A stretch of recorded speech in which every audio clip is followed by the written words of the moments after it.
final thing about this starter deck of starter deck idea that I'm going to add is each deck that is approved or not has some sort of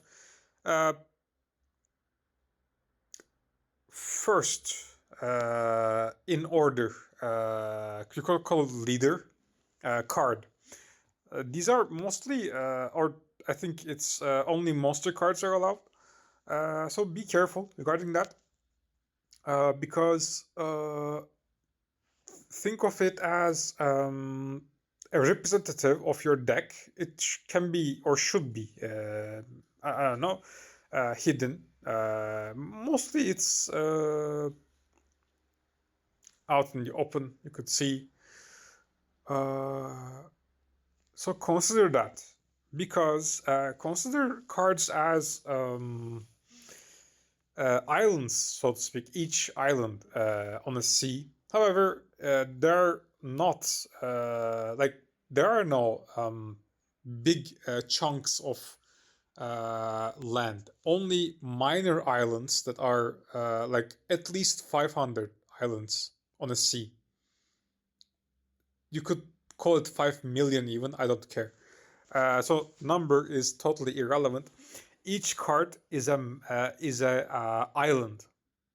For instance, that's why your leader or representative card, however you call it, if a card is in your deck, generally or in general, your represent the card that represents your deck probably allowed it or maybe made a deal with it. Consider it this way. I'm telling it this way because people cannot easily understand why there is this name, why it's this low attack point, why can't I use it in the way I want.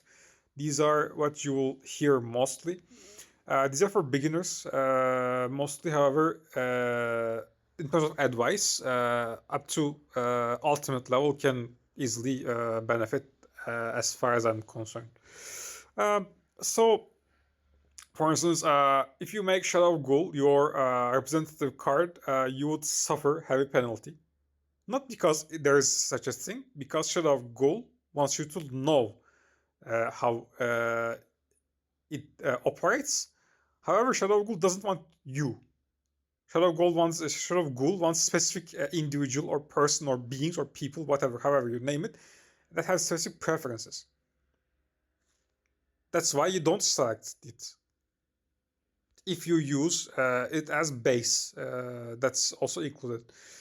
For instance, Spear Dragon is a very visually, for some, pleasing. However, it has very specific condition, and you don't use it as your lead, so to speak. Vampires are generally